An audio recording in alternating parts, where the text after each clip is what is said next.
शांती. आज आहे 18/3/2024 ची मुरली. महावाक्य आहे, गोड मुलांनो, विचारसागर मंथन करून एक असा टॉपिक काढा ज्यामुळे सर्व ठिकाणी एकाच टॉपिकवर भाषण चालेल. हीच आहे तुमची एकता. प्रश्न आहे, कोणती मेहनत करता करता तुम्ही मुले पास विथ ऑनर होऊ शकता? उत्तर आहे, कर्मबंधनातून मुक्त व्हा. जेव्हा कोणासोबत बोलत असता तेव्हा आत्मा भाऊ समजून भावाला पहा. बाबांचे ऐकत असता तेव्हा देखील भ्रुकुटीमध्ये बघा. भावाच्या दृष्टीने तो स्नेह आणि संबंध पक्का होईल. हेच मेहनतीचे काम आहे. यानेच पास विथ ऑनर बनाल. उच्च पद प्राप्त करणारी मुले अवश्य पुरुषार्थ करतील. ओम शांती. गोड गोड मुलांना समजावून सांगण्यात आले आहे, हा आहे मृत्यू लोक. त्याच्या तुलनेत अमरलोक देखील आहे. भक्ती मार्गामध्ये दाखवतात, शंकराने पार्वतीला अमरकथा ऐकवली. आता अमरलोक मध्ये तर तुम्ही जाता. शंकर काही कथा ऐकवत नाहीत. कथा ऐकविणारे ज्ञानाचे सागर एक बाबाच आहेत. शंकर काही ज्ञानाचा सागर नाहीत, जे कथा ऐकवतील. अशा विविध गोष्टींवर तुम्हा मुलांनी समजावून सांगायचे आहे. काळावर विजय कसा प्राप्त केला जातो हे जे नॉलेज आहे ते अमर बनवते. याद्वारे आयुष्य वाढते. तिथे काळ असत नाही. इथे तुम्ही 5 विकार किंवा रावणावर विजय प्राप्त केल्याने रामराज्य अथवा अमर लोकाचे मालक बनता. मृत्यू लोक मध्ये आहे रावण राज्य, अमर लोक मध्ये आहे राम राज्य. देवतांना कधीही काळ खात नाही. तिथे काळाचे यमदूत असत नाहीत. तर हा टॉपिक खूप चांगला आहे. मनुष्य काळावर विजय कसे प्राप्त करू शकतात? या सर्व ज्ञानाच्या गोष्टी आहेत. भारत अमरलोक होता, किती दीर्घायुषी होते. सर्पाचे उदाहरण देखील सतयुगासाठी आहे. एक खाल अर्थात कातडी सोडून दुसरे घेतात. याला म्हटले जाते बेहदचे वैराग्य. जाणता संपूर्ण दुनियेचा विनाश होणार आहे. हे जुने शरीर देखील सोडायचे आहे. हे 84 जन्मांचे जुने शरीर आहे. अमरलोक मध्ये असे होत नाही. तिथे मग समजतात, आता शरीर मोठे जडजडीभूत झाले आहे. याला सोडून नवीन शरीर घेणार. मग साक्षात्कार देखील होतो. समजून येणे यालाच साक्षात्कार म्हटले जाते. आपले आता नवीन शरीर तयार झाले आहे. जुन्याला आता सोडायचे आहे. तिथे देखील असेच होते. त्याला म्हटलेच जाते अमरलोक, जिथे काळ येत नाही. स्वतःच वेळेवर शरीर सोडून देतात. कासवाचे उदाहरण देखील इथलेच आहे. काम संपून मग अंतर्मुखी होते. या वेळची उदाहरणे मग भक्ती मार्गामध्ये कॉपी करतात, परंतु फक्त म्हणण्यापुरते. समजत काहीच नाही. आता तुम्ही तर समजता. राखी, दसरा, दीपावली, होळी इत्यादी सर्व उत्सव या वेळचे आहेत, जे भक्ती मार्गामध्ये चालत आहेत. तर या गोष्टी सतयुगामध्ये असत नाहीत. हे अशा प्रकारचे टॉपिक लिहा. मनुष्य काळावर विजय कसे प्राप्त करू शकतात? मृत्यू लोक मधून अमर लोक मध्ये कसे जाऊ शकतो? अशा विषयांवर समजावून सांगण्यासाठी अगोदर लिहावे लागते. ज्याप्रमाणे नाटकाची स्टोरी लिहितात, आज अमके नाटक आहे. तुमची देखील पॉइंटची लिस्ट असावी की आज या टॉपिकवर समजावून सांगितले जाईल. रावण राज्यामधून दैवी राज्यामध्ये कसे जाऊ शकतो? स्पष्टीकरण तर भले एकच आहे, परंतु विविध टॉपिक ऐकल्याने खुशी होईल की बेहदच्या बाबांकडून बेहदचा वारसा कसा मिळतो. ज्याप्रमाणे संन्याशांचे वर्तमानपत्रामध्ये छापून येते की आज 125वा यज्ञ रचला आहे, त्यामध्ये हा विषय ऐकवणार आहेत. इथे तर बाबा म्हणतात, मी एकदाच यज्ञ रचतो ज्यामध्ये सारी जुनी दुनिया स्वाहा होते. ते तर खूप यज्ञ रचतात, मिरवणूक इत्यादी काढतात. इथे तर तुम्ही जाणता, हा रुद्र शिवबाबांचा एकच यज्ञ आहे, ज्यामध्ये सारी जुनी दुनिया स्वाहा होते. नवीन दुनियेची स्थापना होते आणि तुम्ही जाऊन देवता बनता. हे देखील बाबा तुम्हाला समजावून सांगत आहेत. रचयिता बाबाच येऊन स्वतःचे आणि रचनेच्या आदी मध्य अंताचे संपूर्ण नॉलेज देतात आणि राजयोग देखील शिकवतात. सतयुगामध्ये आहेतच पवित्र देवता, ते राज्य देखील करतात. त्याला म्हटले जाते आदी सनातन देवी देवता धर्म. हा देखील टॉपिक ठेवू शकता की आदी सनातन सतयुगी देवी देवता धर्माची स्थापना कशी होत आहे, विश्वामध्ये शांती कशी स्थापन होते, येऊन समजून घ्या. परमपिता परमात्म्या व्यतिरिक्त विश्वामध्ये शांती स्थापन करण्याचा सल्ला इतर दुसरा कोणीही देऊ शकत नाही. सल्ला देणाऱ्याला देखील प्राइज मिळते. विश्वामध्ये शांती स्थापन करण्याचे प्राइज कसे आणि कोण देतात हा देखील टॉपिक आहे. असे विचारसागर मंथन करून टॉपिक काढले पाहिजेत. असा प्रबंध असावा जो सर्व ठिकाणी एकच टॉपिक असेल, सर्वांचे कनेक्शन राहील अशी लिस्ट बनवून आधीच सूचना दिली पाहिजे. त्यानंतर मग तो समाचार दिल्लीमध्ये आला पाहिजे. सर्वांना माहीत व्हावे की सर्व ठिकाणी असे भाषण झाले. याला म्हटले जाते युनिटी. संपूर्ण दुनियेमध्ये डिसयुनिटी आहे.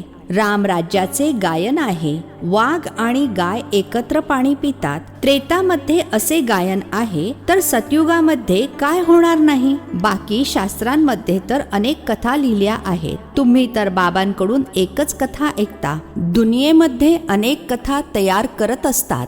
द्वापारपासून कलियुगापर्यंत जी काही शास्त्रे इत्यादी चालतात ती तिथे अर्थात सतयुग त्रेतामध्ये काही असत नाहीत. भक्ती मार्गाच्या सर्व गोष्टी पूर्ण होतात. इथे तुम्ही जे काही पाहता ते सर्व आहे इविल अर्थात खराब. त्याला दिसत असतानाही पाहू नका, ऐकत असताना ऐकू नका. आता बाबा जे समजावून सांगत आहे तेच बुद्धीमध्ये ठेवा. आपण संगमयुगी ब्राह्मण किती श्रेष्ठ आहोत, देवतांपेक्षा देखील श्रेष्ठ आहोत. यावेळी आम्ही ईश्वरीय संतान आहोत. हळूहळू वृद्धी होत जाणार. इतकी सोपी गोष्ट देखील कोणाच्या बुद्धीमध्ये येत नाही. आपण ईश्वरीय संतान आहोत तर जरूर स्वर्गाचे मालक असले पाहिजे, कारण ते बाबा स्वर्गाची स्थापना करतात. करोडो वर्ष म्हटल्यामुळे कोणत्या गोष्टीची आठवण राहत नाही. बाबा येऊन आठवण करून देतात. ही तर 5000 वर्षांची गोष्ट आहे. तुम्ही देवी देवता होता, आता पुन्हा तुम्हाला तेच बनवितो. सन्मुख ऐकल्याने किती खुशी आणि ताजेतवाने व्हायला होते. मुले जी शहाणी आहेत, बुद्धिवान आहेत, त्यांच्या बुद्धीमध्ये येते आपल्याला बाबांकडून वारसा तर नक्कीच घ्यायचा आहे. बाबा नवीन दुनिया रचतात तर जरूर आपण देखील नवीन दुनियेमध्ये असले पाहिजे. एकाच पित्याची तर सर्व मुले आहेत. सर्वांचा धर्म, सर्वांच्या राहण्याचे स्थान, येणे जाणे सर्व भिन्न भिन्न प्रकारचे आहे. कसे जाऊन मूल वतनमध्ये निवास करतात हे देखील बुद्धीमध्ये आहे. मूल वतनमध्ये सिजरा अर्थात वंशवृक्ष आहे. सूक्ष्म वतनमध्ये वंशावळीचे झाड दाखवू शकत नाही. तिथे जे काही दाखवतात त्या सर्व आहेत साक्षात्काराच्या गोष्टी. हे सर्व ड्रामामध्ये नोंदलेले आहे. नंतर सूक्ष्म वतनमध्ये सुद्धा जातात. तिथे मूवी अर्थात संकल्पांची भाषा चालते.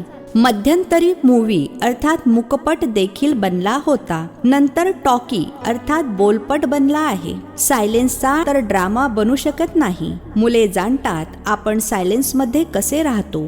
जसा तिथे आत्म्यांचा सिजरा अर्थात वंशवृक्ष आहे, तसा इथे मनुष्यांचा वंशवृक्ष आहे. तर अशा विविध गोष्टी बुद्धीमध्ये ठेवून तुम्ही भाषण करू शकता. तरी देखील अभ्यासासाठी वेळ लागतो. असे केल्याने ते देखील समजेल. परंतु आठवणीची यात्रा कुठे आहे, ज्यामुळे धारणा आणि खुशी होईल. तुम्ही आता यथार्थरित्या योग शिकत आहात. मुलांना समजावून सांगितले आहे. सर्वांना भावाभावाच्या दृष्टीने बघा. आत्म्याचे तख्त तर हे आहे, म्हणून भागीरथ बाबांचे सिंहासन देखील प्रसिद्ध आहे. जेव्हा कुणाला समजावून सांगता तेव्हा असे समजा आम्ही भावांना समजावून सांगत आहोत. हीच दृष्टी असावी.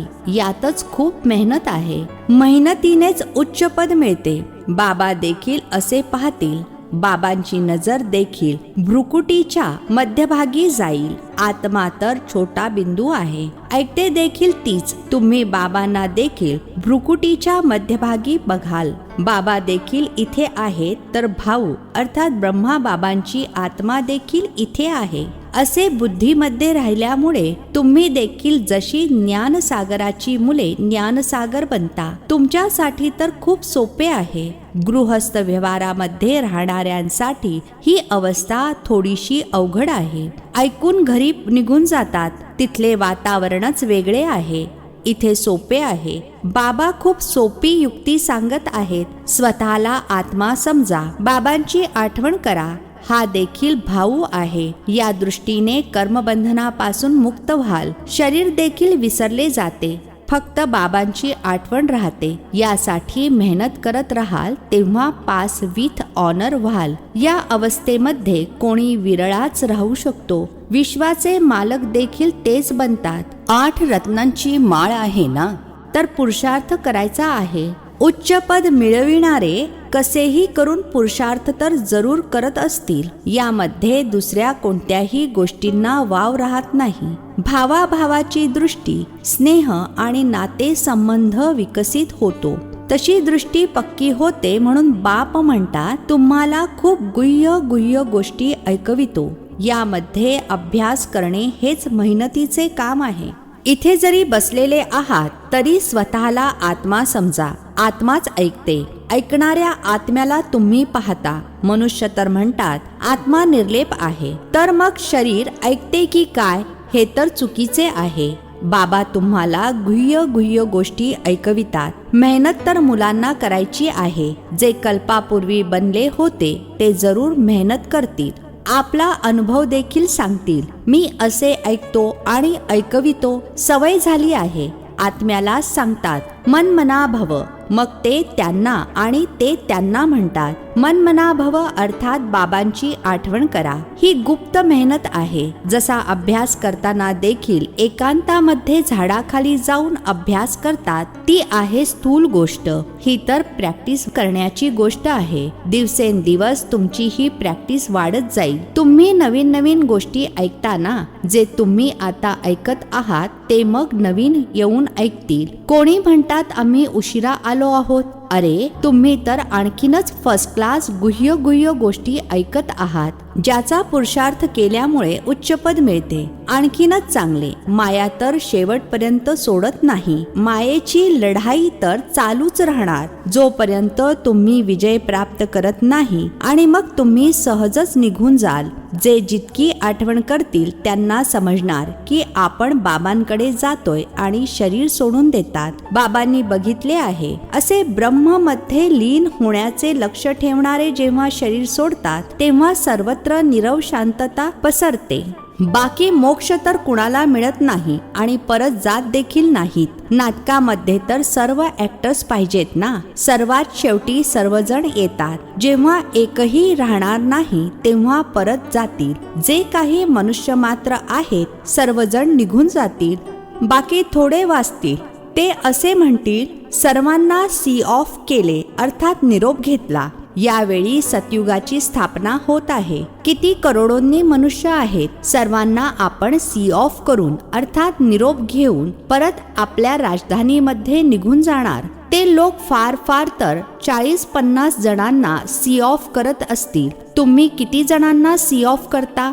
सर्व आत्मे मच्छरांसदृश्य शांतीधाम मध्ये निघून जाणार. तुम्ही आला आहात सोबत घेऊन जाण्यासाठी आणि सर्वांना पाठविण्यासाठी. तुमच्या गोष्टी वंडरफुल आहेत. किती करोडोंनी मनुष्य जातील. त्यांना सी ऑफ कराल. सर्वजण परत मूल वतन मध्ये निघून जातील.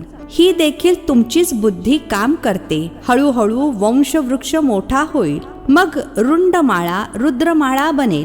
ही गोष्ट तुमच्या बुद्धीमध्ये आहे की रुद्रमाळ रुंडमाळ कशी बनते. तुमच्यामध्ये देखील जे विशाल बुद्धी आहेत तेच या गोष्टीला समजू शकतील. बाबा आठवण करण्यासाठी अनेक प्रकारे समजावून सांगत राहतात. आम्ही रुद्रमाळेमध्ये जाऊन रुंडमाळेमध्ये येणार आणि मग नंबरवार येत राहतील. किती मोठी रुद्रमाळ बनते या ज्ञानाला कोणीही जाणत नाहीत. सुरुवातीपासून या ज्ञानाला कोणीही जाणत नाही. तुम्ही संगमयुगी ब्राह्मणच जाणता. या संगमयुगाची आठवण करा तर सर्व नॉलेज बुद्धीमध्ये येईल. तुम्ही आहात लाईट हाऊस, सर्वांना ठिकाण्यावर नेऊन सोडणारे.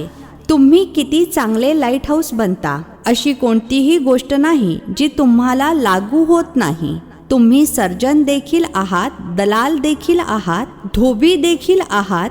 सर्व विशेषता तुमच्यामध्ये येतात. महिमा तुमची देखील होते, परंतु नंबरवार पुरुषार्थानुसार. जसे जसे कर्तव्य करता तसे तसे गायन होते. बाबा तर डायरेक्शन देतात, त्याच्यावर विचार करणे, सेमिनार करणे तुम्हा मुलांचे काम आहे. बाबा काही मनाई करत नाहीत. अच्छा, खूप ऐकून फायदा काय? बाबा म्हणतात मनमना भव. बाबा तुम्हाला किती ताजा माल खाऊ घालतात. अच्छा, गोड गोड. खूप वर्षांनंतर भेटलेल्या मुलांप्रती माता पिता बापदादांची प्रेमपूर्वक आठवण आणि सुप्रभात. आत्मिक पित्याचा आत्मिक मुलांना नमस्ते. आम्हा आत्मिक मुलांचा आत्मिक पित्याला नमस्ते. धारणेसाठी मुख्य सारांश आहे. पहिला पॉइंट आहे, नेहमी नशा राहावा की आपण संगमयुगी ब्राह्मण देवतांपेक्षा देखील श्रेष्ठ आहोत. कारण आता आपण ईश्वरीय संतान आहोत. आपण मास्टर ज्ञानसागर आहोत. सर्व विशेषता यावेळी आमच्यामध्ये भरत आहेत. दुसरा पॉइंट आहे, जे बाबा समजावून सांगतात तेच बुद्धीमध्ये ठेवायचे आहे. बाकी काहीही ऐकत असताना देखील ऐकू नका. पाहत असताना पाहू नका. Hear no evil, see no evil. आजचे वरदान आहे, ईश्वरीय सेवेद्वारे व्हरायटी मेवा प्राप्त करणारे अधिकारी आत्मा भव. ईश्वरीय सेवेद्वारे व्हरायटी मेवा प्राप्त करणारे अधिकारी आत्मा भव. स्पष्टीकरण आहे, म्हटले जाते कराल सेवा तर मिळेल मेवा. ईश्वरीय ज्ञान देणे ईश्वराची सेवा आहे. जे ही सेवा करतात त्यांना अतिंद्रिय सुखाचा, शक्तींचा, खुशीचा व्हरायटी मेवा मिळतो. तुम्ही ब्राह्मणच याचे अधिकारी आहात, कारण तुमचे कामच आहे ईश्वरीय शिक्षण शिकणे आणि शिकविणे, ज्याद्वारे ईश्वराचे बनाल. तर अशी ईश्वरीय सेवा केल्याने ईश्वरीय फळाचे अधिकारी बनलो. याच नशेमध्ये राहा. स्लोगन आहे, बाबांच्या सोबत राहून कर्म कराल तर डबल लाईट राहाल. बाबांच्या सोबत राहून कर्म कराल तर डबल लाईट राहाल. अच्छा, ओम शांती. नवनवीन मराठी व्हिडिओज प्राप्त करण्यासाठी सबस्क्राईब करा मराठी गॉडलीवूड चॅनलला.